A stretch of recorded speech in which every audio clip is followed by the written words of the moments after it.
بسم اللہ الرحمن الرحیم۔ حسبنا اللہ و نعم الوکیل۔ آپ لوگوں کو اچھی طرح معلوم ہے پی ایس او نے زیادتیاں شروع کی ہے، میر جعفر میر صادق بھی ان کے ساتھ ملے ہوئے ہیں، اور یہ گاڑیاں خالی نہیں ہو رہی ہے، لوڈ کڑی رہتی ہے۔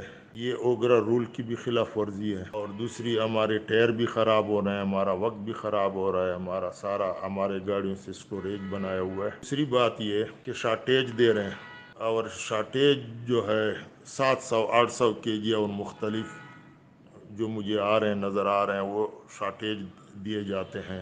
اس کے علاوہ پھر آپ کو بولتے ہیں کہ لوکل ٹرپ لگاؤ، تو کیا یہ گاڑیاں پی ایس او نے خریدی ہے؟ کیا پی ایس او کی ملکیت ہو گئی؟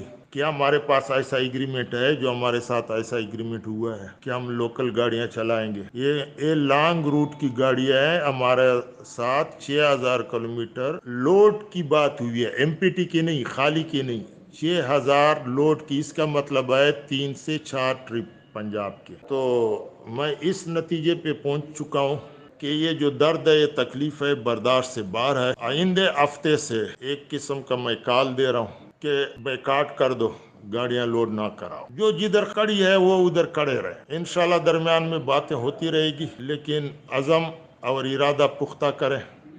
اگلے ہفتے سے اگر ٹھیکیدار پی ایس او مینجمنٹ اس کام کو سیدھا کر دیتے ہیں تو ٹھیک ہے، سو بسم اللہ، نہیں ہے جدھر گاڑی ہے ادھر ہی روک۔